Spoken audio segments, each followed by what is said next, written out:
Just as we have a life cycle for the component creation, we also have one for updating components. So when props or state change, which are the two triggers you have for a component to be re-evaluated by React, then we go through a different life cycle. This life cycle then starts with getDerivedState from props being called. A lifecycle method which you'll not use too often. You would use it to initialize the state of a component that updates based on props you're getting, so updated props you're getting most likely. And it could be, for example, some form control which gets external properties, and then you internally want to handle user input but initialize your state or update your state based on outside changes. And as you will see throughout this course, we'll not use that lifecycle hook because actually you very rarely need that, and often there is a more elegant way of updating your state or of managing your components based on external properties. Nonetheless, this hook exists. It's there for you to sync your local state inside of the component to your props you're getting. You should not cause side effects in here, so don't send any HTTP requests or anything like that. Thereafter, we reach shouldComponentUpdate, and that is a very interesting hook indeed, which I'll dive deeper into in the next lectures.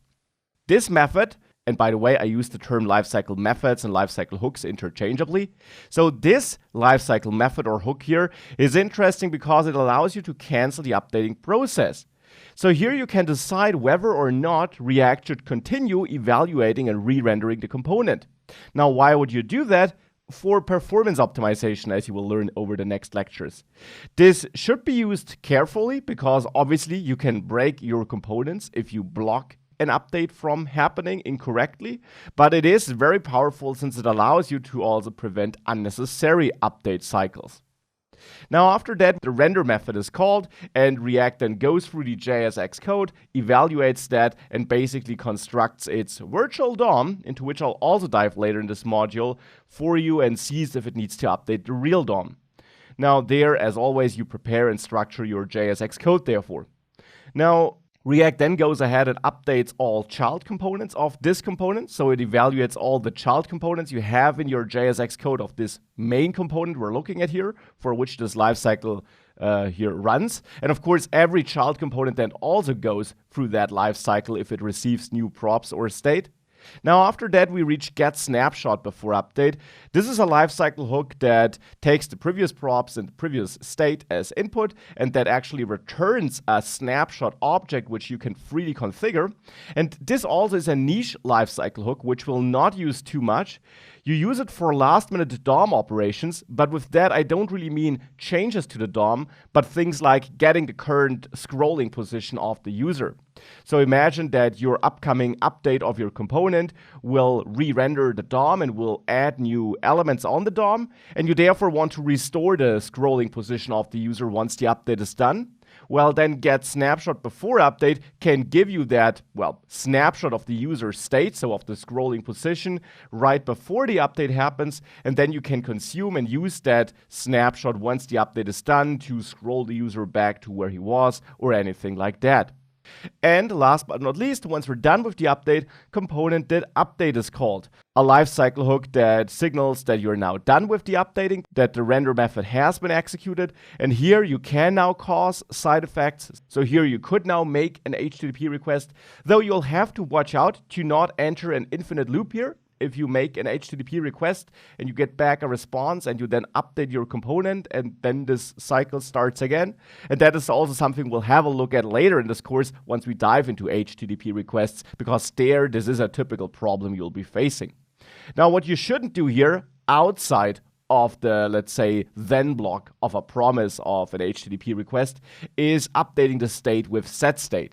It's fine to do it as a result of some async task you're kicking off here, but you should not call it synchronously in component.update because that will simply lead to an unnecessary re-render cycle.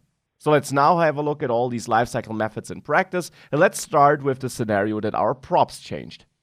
To see these update lifecycle hooks in practice, I will convert persons and person component to class-based components so that we can throw some lifecycle hooks into these as well.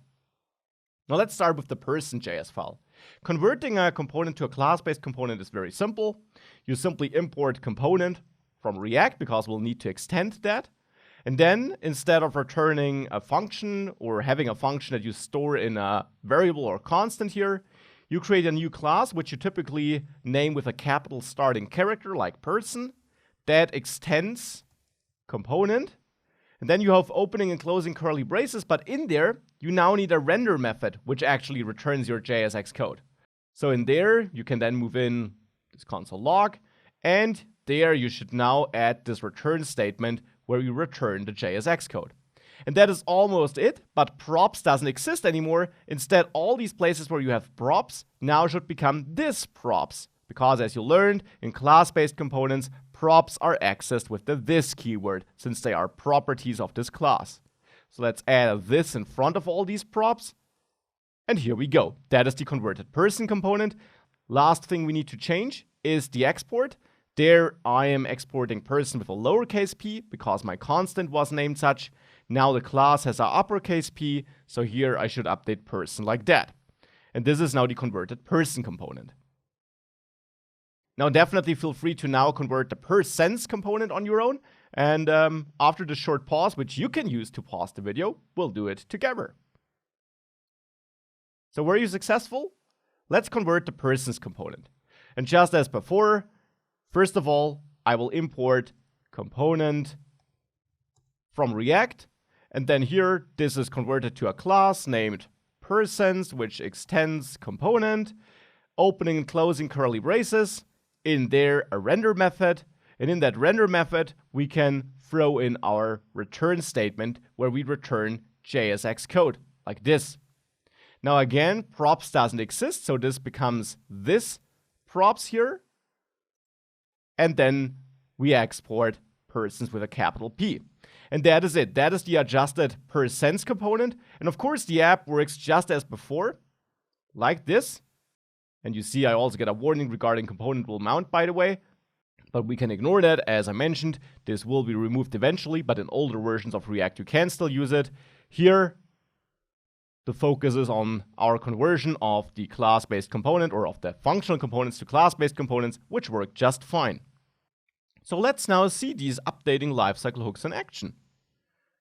I'll start here in my persons.js component, and I'll start with the static get derived state from props lifecycle hook again, which gets props and state, should return a state, and here I'll return the unchanged state, and I don't even have a state here, so this will just be an empty object. And I want to console log persons.js get derived state from props, like this. Thereafter, should component update will run, and should component update gets the next props, so the upcoming props, which will have an effect right after this update, which is about to take place, and the upcoming state as arguments. And in here, now you actually have to return true or false. Doing nothing is not an option. You have to return true if React should continue updating, or false if it shouldn't. And of course, you don't typically hard code that in here, but instead you add some condition where you compare the current props to your next props, to the upcoming props, to find out if they changed, and if they changed, you want to permit this. For now, I will just return true here, though, and I'll dive a bit deeper into this in a dedicated lecture in this module. So let me console log persons.js should component update. After should component update, we have get snapshot before update, and there we get our previous props and we get our previous state. And I will console log persons.js get snapshot before update here. Now after get snapshot before update, render will execute, and I already have a log in here. Then the render cycle or the update cycle of all child components of this component will execute, so of all the person components in this case. And thereafter, we'll have component did update. And component did update will run once we're done with all the updating. So here I will console log persons.js component did update, like this. Let's have a look at that, and to get rid of that error regarding component will mount, I'll comment this out. Only older versions of React will support this. And what we see is now our default rendering cycle for creating the component.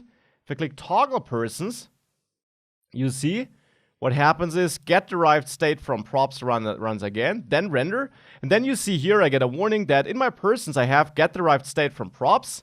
And in there I'm indeed returning a new state here. But since I have an uninitialized state, it's not recommended using that lifecycle hook basically. And therefore, you typically would want to get rid of that. I will do that to get rid of that warning. It's not an error, but it again doesn't make sense to have it here if we don't do anything with that state and we don't even have an initial state. But it did execute. That is something you could see. And then we had our rendering cycles here for the different components. Now, what about component did update though? Where's that? Well, it's nowhere to be seen because right now we weren't in the update cycle of our persons component. Get derived state from props only ran because it's also part of the creation lifecycle. The update lifecycle of persons.js will run as soon as I, for example, type something here, because then we'll actually trigger, if you have a look at your input in person component, will trigger this onChanged handler, which triggers this props changed. This props changed in person.js here is forwarded to the changed prop of the persons component, which is forwarded to our app.js file.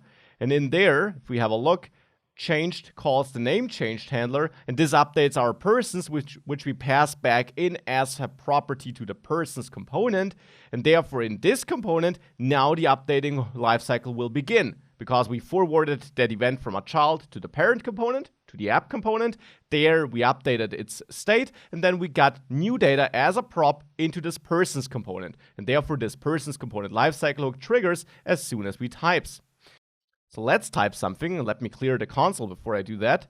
And you see now, get derived state from props runs, then render, then should component update, then rendering, also for the free persons, then get snapshot before update, where I get a warning that I need to return a snapshot value or null.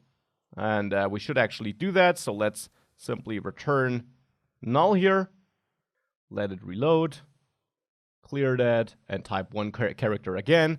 Now we have no warning. And then we have component did update. Now, in case you're wondering about that snapshot is a data package, so to say, which you then receive in component did update, so that you can save some state right before the update, like the scroll position I mentioned, and then you can use it to update the DOM again or update the scrolling of the user, let's say, in component did update once the DOM has been re-rendered. And to demonstrate this here, I'll just return an object with a message of snapshot. Of course, in reality, you would probably, again, return something like some coordinates for the scrolling. And then in component did update, you actually get the previous props, the previous state, so before the update, in case you need that for anything. And the last argument is that snapshot. And if I now console log that snapshot here, you should see that we log a message with, or an object with that message of snapshot. So let's toggle the persons, type one character, and indeed here we have that output from component did mount. So that is how you can use that snapshot to save some data before the update and then use it after the update. And that is the general component updating flow. Now, I mentioned earlier that there are some lifecycle hooks which we had in the past which aren't really supported anymore and which you should not use if possible. That was component will mount. Now for updating, we have two other hooks. There, first of all, we have component will receive props. And there you will actually get the props you are getting for this update. So here we can console log persons.js component will receive props and also the props. And if we do that and we try updating, then you actually see I get that same warning we had before with component will receive props. So this setup will not even let me use that. In older apps that would have worked. And yeah, it is removed because it was kind of a niche thing. You could have used that for updating some internal state, but it was easy to use this incorrectly and therefore you shouldn't use it anymore. And the other hook, which will also be removed or which is already not supported by some workflows is component will update. In the past, you had component will update here, and that ran right before component did update. And again, it was kind of hard to justify using this hook. It was often used incorrectly, and therefore this is now also removed. But if you're seeing this in older projects, it was a hook that existed historically, that technically still could be used, but that shouldn't be used anymore because you never really needed it. If you needed it, you were probably using React incorrectly, and that is why it's not available anymore.